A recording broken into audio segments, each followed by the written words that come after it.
MP ఎలక్షన్స్లో కావచ్చు, లేదంటే మొన్న జరిగినటువంటి ఎమ్మెల్సీ ఎలక్షన్స్లో కావచ్చు, బీజేపీకి టీఆర్ఎస్ సపోర్ట్ చేస్తుంది, అంతర్లీనంగా ఏదో నడుస్తుంది అనేది చెప్తా ఉన్నారు. నిజంగా నాకు జరుగుతుందా? రాబోయే రోజుల్లో పొత్తుంటుందా మీకు వాళ్ళకి?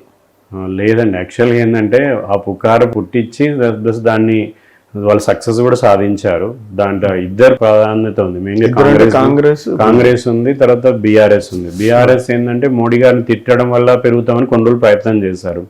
తర్వాత మోడీ గారికి భాజపా దగ్గర అవడం వల్ల కూడా కొంత సింపథైజర్ ఉంటారని చెప్పేసి ఆ ప్రయత్నం కూడా చేశారు.